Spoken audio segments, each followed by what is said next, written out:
What's up, guys? Welcome back to Newswave. So yesterday, we did have that Xbox Games Showcase that had quite a variety of titles there, and including some surprises that a lot of people weren't expecting if they hadn't leaked out a bit early, but we'll go over the entire showcase game by game here today. Also, we are going to be talking about some stuff to look forward to this week with Capcom and Square Enix having some showcases, as well as, well, our weekly Nintendo Direct date rumor. And we're also going to be talking about Sonic Frontiers, as more footage has leaked out, and I have no idea what Sega's doing around the marketing with this game. Guys, if you enjoy these videos, make sure you hit that like button, helps out a ton. And if you're new here to the Spawnwave channel, make sure you subscribe down below. We're gonna start today with Last of Us Part 1. This, of course, was quite the conversation last week after it was revealed at Summer Games Fest, mostly because it's a remake of Last of Us, a game that's been on the PS3, the PS4, and soon to be the PlayStation 5, but also that $70 price tag.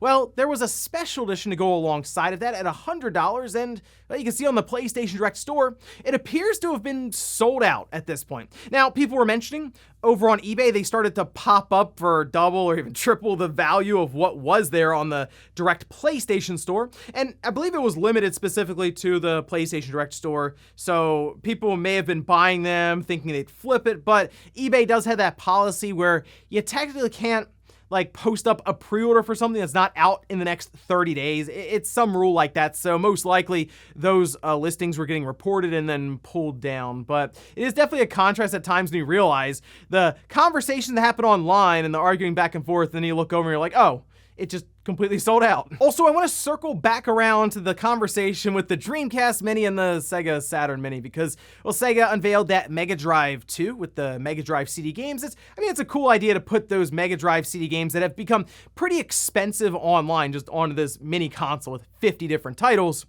But a lot of people would like to see the Dreamcast or the Saturn represented as a mini system. Well, we got a bit more information on that Famitsu interview with Mr. Okanari, which we can see this posted up by Frontline JP. It says Okanari's experience working on the Mega Drive Mini allowed him to easily plan out the Mega Drive Mini 2, as he knew what parts they would need and remembered the manufacturing distribution process from the last time. They had said previously that the Game Gear Micro did well enough to where they wanted to do another wave of them, but because of the semiconductor shortage, the cost would have gone up 150%, so they opted not even to do the Game Gear Micro at this point. Seriously, that's how bad it's gotten there.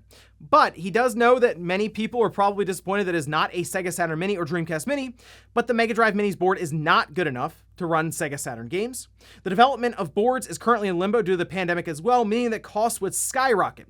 That being said, he does say he thinks it would be fun to make a mini console that costs as much as a contemporary console someday. And I read this and I said, well, if we get to a point where there's really no physical media, which that seems to be where we're heading with an all digital era, coming up here for games, what really separates the mini console from the main consoles that we use? Sure, there's a storefront there, but what if the mini console had a storefront? What if Sega could get back into the console scene by creating a Dreamcast Mini that was $200 and you went on a storefront to buy Dreamcast games? Because Dreamcast games, believe it or not, are still made occasionally to this day. Something to think about. Probably far into the future, after the chip shortage, maybe 5 or so years, Sega can look back and say, do we try out a Dreamcast Mini now that mini consoles are viewed maybe a bit differently and they can take a shot at that higher price point? Oh, and just a quick heads up for anyone who saw Diablo 4 during the Xbox Game Showcase that we'll talk about here in a minute. It looks like beta signups are now live. At least you can put your information, your email and everything, and get put in, I'm sure, onto a list for people to try and break the game when they run network tests. I know there are a lot of big Diablo fans out there who would like to try it early, and they didn't really advertise it much that this page was live. So it's down below in the sources if you wanted to head over and just kind of get your email thrown in the hat. And guys, with some of the quick news out of the way, let's get into the bigger stuff. Let's start right away with Xbox Game Showcase. A little more than an hour and a half long. They had about 30 games there, and they specifically mentioned at the top of the show, we wanted to show games that are coming out in the next 12 months, as in all the games you see here, you should at least have out and be playable before next E3, right? So next June, which I'm limit them a bit with what they could announce. They weren't going to show us anything that's coming out in 2024 or 2025. So Fable and Perfect Dark or any of these games that just have logos with code names, were probably not on the table. But they still showed off quite a bit, and we'll go down the list now, starting with Redfall. They kicked things off with gameplay, which, hey, that's great because last time we saw Redfall, it was just a CG trailer and we didn't really know what we were getting into. This, however, gives us a pretty good idea, and the vibe I was getting from it is like Back 4 Blood, but with vampires. It's like a squad-based game. You can play through solo, of course. It takes place in an island outside of Massachusetts, has the full skill tree. It's a big looter shooter with vampires, still set for 2023. No new release date yet, but I guess we'll find out more as we head towards next year.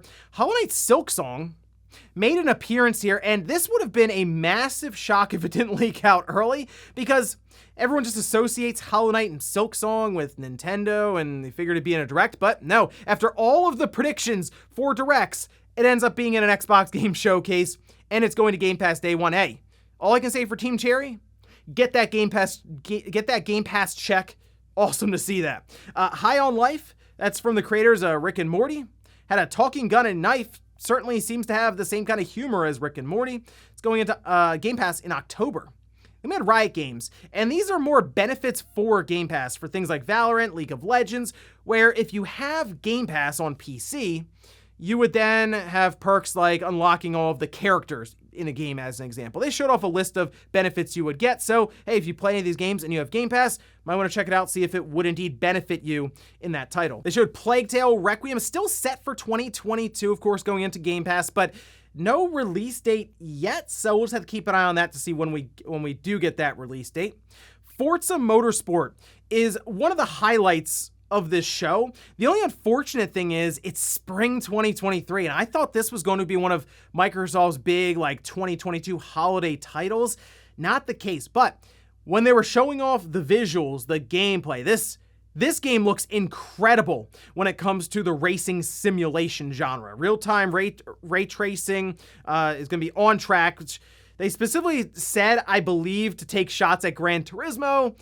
Since, I mean, if you look at what Gran Turismo does, it's like during the replays you have ray tracing. This is going to be while you're actually driving around, 60 frames per second. Dynamic time of day that will also affect the temperature on the track, which of course would affect your grip and the ability to drive around corners and all of this. And they also showed off car damage, which is, again, a nice thing to see in a simulation racing game. But unfortunate that it's not till next year, but exciting stuff though for racing simulation fans there.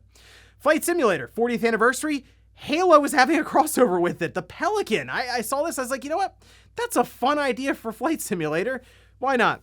Overwatch 2, that is coming out October 4th, and it's free to play with early access. It's coming to all platforms, but hey, there you have it, October 4th. Good for Overwatch fans. I'm not really into Overwatch, but I understand this is a big time release for them. History Untold is turn-based strategy game for PC Game Pass. We had a new expansion for Elder Scrolls Online show. This is High Isle. It's out June 21st, so next week. Fallout 76 Expedition of Pit. Another expansion there, September 2022. And then Forza Horizon 5 DLC is Hot Wheels themed. We've had this before with previous Forza Horizon games. It was always a blast. It's off the wall. It's over the top. It's Forza Horizon. About what we'd expect. July 19th, so next month. That is definitely a DLC I would check out. Even if you're new to the Horizon series, it is a lot of fun. Arc 2, CGI trailer with Vin Diesel. Brought his family. 2023. It's Game Pass. Scorn. October 21st through Game Pass. Still looks as disgusting as ever. We'll see how that turns out with the full game in October and everything you do there. Flintlock. This one looked kind of interesting. Third-person action game. Early 2023. Has that kind of that over-the-shoulder cinematic look to it, but still had some fast-paced action. So that one stuck out a bit in the sea of Microsoft games. But then we had Minecraft Legends, strategy game, 2023. You know, I like the idea of them branching out into different genres with Minecraft, and this could actually be pretty cool. It sort of had some vibes for me of like Overlord from the Xbox 360 days, where you kind of wander around and you have like a little army with you, and then it looks like you're also editing things there as you did it. Then we had Lightyear Frontier. This is sort of like Harvest Moon Rune Factory mixed with Mech Warrior. At least that's what it looked like spring 2023. Gunfire Reborn, that's coming out October 2022. Then we have The Last Case of Benedict Fox. It's like a 2D action platformer, kind of supernatural horror setting there. Looked kind of interesting. Spring 2023. As Dusk Falls. This one was kind of weird. The art style, definitely unique. Like the characters moved in frames, but like everything else around them, the setting, the cars all moved naturally. But it's an interactive graphic novel. They had branching paths, up to 8 players, so I guess you can all kind of hang out in a room and do different decisions to change up the story. July 19th. We had Naraka, that's June 23rd. Pentiment, this is from Obsidian. It's a narrative adventure. That's November 2022. So we do have some stuff dropping in to 2022, but it's nothing like massive, I would say, but at least Obsidian will have something here for Xbox later this year. Grounded, I believe this is their full release. It's September 2022. Ereban, this is a stealth game with robots, 2023. And then we got to some pretty big announcements, starting with Diablo 4. I mean, this looks awesome. I mean, I haven't really played a lot of Diablo since 3. I, for the most part, skipped Diablo Immortal because it's Diablo Immortal, but they did unveil the Necromancer class. They have a fully realized open world, 150 dungeons. You have strongholds that you reclaim. They're big world bosses where you and a bunch of allies, friends online, will team up and fight. I mean, it looked absolutely chaotic from what was going on there on screen. The world's completely shared. Crossplay, couch co-op, coming out 2023. Exciting stuff there for Diablo fans. Following that, we had Sea of Thieves Season 7. You can customize your cabin, your ship. They had some quality of life stuff thrown in there too, like you can sell goods easier. That's July 21st. Ravenlock. This one was, I think the part that really caught me off guard with this was the pixelated art style. Very, very unique action-adventure style game coming 2023. Cocoon, this is a puzzle adventure from the creator of like Limbo or Inside, 2023. Wolong Fallen Dynasty, that's early 2023 into Game Pass. This is from Team Ninja and Koei Tecmo. The only unfortunate thing here is it's early 2023 and they didn't have any gameplay necessarily. They had like some cut scenes that looked kind of real time thrown in there. I think this is a good candidate for their presentation they're going to do tomorrow on June 14th, where they take deeper dives into some of these game announcements. If they can just sit down and play Wolong and show it off a bit, I think that'd be a good idea there. So we'll keep an eye on that one. Persona 3 Portable, Persona 4 Golden, and Persona 5 Royal are heading to Xbox. This was one of those big time announcements that if it had not leaked out, I definitely wouldn't have expected this, only because Persona 3, 4, and 5 have now been announced for the Xbox before they've been announced for the Switch.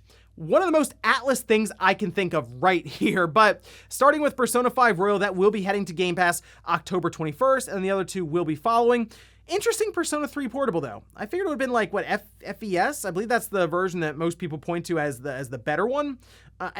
I'm not sure, but I guess we'll see how Persona 3 Portable translates over to the Xbox. Also, not bad candidates for playing or trying out through like a Game Pass or Xbox Cloud. I mean, something to just try out there since their RPGs a bit slower paced. Hideo Kojima showed up on screen to announce his Xbox partnership to create a cloud game, something that has been rumored for quite a while. And it's very reminiscent of what he did with PlayStation when he announced his partnership there for Death Stranding, where he showed up with Andrew House, they shook hands, and then announced Kojima Productions. So we'll see what happens in about, 3.5 years later? We'll see what he comes up with. And then they closed out with Starfield.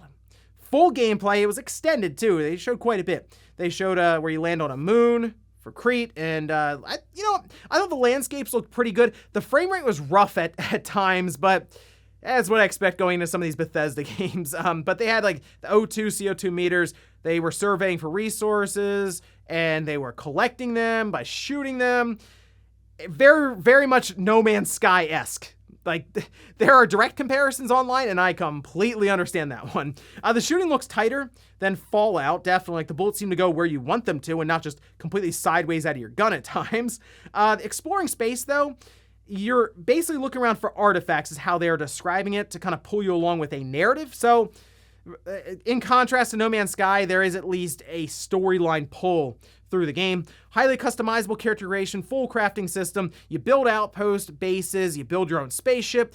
You choose your crew members, you fly ships, there's tons of planets to explore. There's just a lot going on in this game. In fact, they say over 1,000 planets will be part of it, which has me a little concerned about how built out these different planets are. Like, are some planets just gonna be completely empty when you go to them, or have they really been able to build interesting things to do in 1,000 different planets? I guess we'll find out in 2023. No release date on it. I wasn't expecting it. Obviously, it was supposed to be coming out this November, but they had to push it into next year. And based on what they're showing here, it seems like there's probably a lot of bugs to work out in what's a massive scale for a game. Overall, though, looking at the showcase, which we'll be talking about here with the poll as everyone had a chance to grade it, I thought it was okay. It was like right in the middle. I didn't feel like blown away, but I also didn't leave this disappointed. There was a lot of variety, and all the games shown are coming in the next 12 months, which is something that, I mean, we've beaten up Xbox about before, as they show us things like a CG trailer for Fable or Perfect Dark, and then here we are now in 2022, still seeing nothing else about them, right? So in that case, for games that we can look forward to soon-ish, it wasn't bad. Nothing major though for 2022, and that's still gonna be a criticism that Xbox is gonna have to work through the rest of this year with, and we'll see what happens, I guess, as we get towards 2023 with Redfall and Starfield. Next up, let's talk about Sonic Frontiers, because we had some off-screen footage of it, and it actually made the game look somewhat fun, but Sega is not showing this. I have to assume it has to do with their IGN First contract and everything they have set up, but take a look at this. This was posted up by the Marmalade. Here's a glimpse of unleashed boost style of levels in Sonic Frontiers. If you remembered, we talked about how there are these sections in Sonic Frontiers that you go to, almost teleports you to like a quick part of a level from previous Sonic games almost, where you boost through them and it feels more linear that way. You complete it, then I guess you go back to like the open world style of Sonic Frontiers, and there was quite a bit of off-screen footage that showed cutscenes from the story. They showed like power-ups. There's like a boss that was seen. They even had parts of the HUD where they have a speedometer on screen. Like, this is all stuff that actually seems like it would be interesting to have in front of us, and I assume that we will eventually see it. I mean, obviously the game will someday come out, but like IGN First will probably showcase some of these different things. It's just, Sega, what are you doing with this game when it comes to marketing? They seem to have shown it in the worst possible state to start with, and this booth that they had at Summer Game Fest, they had like under lock and key. They had people like basically guarding it, pushing others away so they didn't try to film it or even play the game. Very weird stuff from Sega. And then on top of this, in one of these IGN First interviews, they mentioned they'd like to try Sonic Adventure 3. Take a look at this. This is a quote that was pulled here from PlayStation Lifestyle, where Lazuka at Sega and Sonic team says, "All of the work we put into Sonic Frontiers can be used to make another Sonic Adventure game sometime. With what you have seen so far with Sonic Frontiers, do you want them to use that for Sonic Adventure 3? My thing with this is the Sonic Adventure name goes back to Sonic Adventure 2, which is still like the highest rated 3D Sonic game. I want Sega to be absolutely sure that they will not miss if they take a swing at a Sonic Adventure 3. They seem to think that Sonic Frontiers is really, really good and it could score very highly. We're gonna see about that one, but Sega, don't Sonic Frontier Sonic Adventure 3 if you do try it, like with the marketing and all of this, and really sit down and make sure you're ready to make it in the first place. And in our last bit of news, let's talk about some stuff you can look forward to this week, starting with later on today, and that would be the Capcom Showcase. They have an entire website that's now up, going over some of the things we can expect. Of course, reminder, Monday, June 13th, that'll be 3 p.m. Pacific or 6 p.m. Eastern Time. The runtime will be roughly 35 minutes, and some of the stuff they will be showing, they have here, includes Monster Hunter Rise Sunbreak, Exo Primal, which I'll admit I'm a little curious just to see the gameplay. I assume they're just gonna sit down and play it a bit, but everyone's tuning in, obviously, to see Resident Evil 4 Remake. I assume they're going to just play the first bit of that game, show it off in its entirety, and that's what I'm really excited for. But they also say they'll be sharing new information on the featured games and more. So always a possibility to have some surprises thrown in there, even though they said they're going to be covering games that we already know about. You never know. Maybe they'll look to shock everyone with something cool. On top of that, Final Fantasy VII Remake did tweet this out. Join us next week for around 10 minutes to celebrate 25 years of Final Fantasy VII. In fact, they're also calling for people to co-stream the broadcast with your reactions. Now, typically, which we can see here, June 16th, that's 3 Pacific time, 6 p.m. Eastern time. Typically, when they ask people to tune in with reactions, you figure they have something pretty cool to show. I'm sort of thinking Final Fantasy VII Remake Part 2. That seems like the most obvious thing to do for a Final Fantasy VII anniversary stream. So make sure you mark that one down on your calendars, especially if you play through the first Final Fantasy VII Remake and want to see what's after the credits on that one. I mean, you could take a look at the logo here. Look, Sephiroth, Cloud, and hey, Zack is in there. Interesting. And then on top of this, just for fun, here is our weekly Nintendo Direct rumor. This is over on Go Nintendo. Very strong evidence points to a Nintendo Direct on June 29th. This from Alana Pierce, who shared it on her live stream. I believe while she was doing the Xbox Bethesda Games Showcase, picked up, I think, by someone in the chat there, and then passed it along to Go Nintendo, where it has started to really make the rounds here. Okay, so June 29th. The only issue I have with June 29th is that is also Nintendo's annual shareholder meeting, where they will be answering a lot of questions and going over basically their path forward for the next fiscal year. Like that's essentially what's going to happen. I don't really know why they would want to have a big direct like within 12 hours of that. Like, it doesn't really make sense to do it there, but who knows? Nintendo is a weird company. Technically, they could do it June 29th and then either move into their investors meeting a couple of hours later, or maybe do the direct afterwards. You feel like you would want to put your best foot forward and show off all this cool stuff in a direct, and then go into the investors meeting with a lot of excitement. But I guess we'll find out here in a couple of weeks. I will tell you, I do believe there's a direct this month, so just keep your eyes out. And before we go to the comment of the day, we're gonna take a look at the poll that I posted up yesterday, where I asked, give the Xbox Showcase a letter grade. 16% said A, 46% said B, 25% said C, and then 6% said D, and 7% said F. The thing with this is, there was just a lot of stuff shown, and a lot of it was dated for 2022 or first half of 2023, essentially. So I think most people would leave that presentation and say, okay, yeah, there was at least 2 or 3 games there for me. I was satisfied with it for the most part. And there's also the whole thing around Persona actually making its way outside of PlayStation, and there's a lot of things that could come from that, especially as we start to think about Persona 6. So for the most part, I think there was enough stuff here to satisfy most people somewhat from that Xbox Showcase. But I mean, it's hard to look past the whole thing around Xbox not having like a major release for holiday 2022. Once again, 2023, I think, is when Microsoft really gets the ball rolling with Game Pass and their first-party studios. And we'll finish up with the comment of the day, as you're seeing here. This is from Boston, saying, the truth is, I do miss E3 because we have a set schedule for these shows and announcements. Without it, everyone has their shows separated, and it's hard to keep track or have time to sit down and watch it live. I always had big E3 parties where my friends and I would come together and react.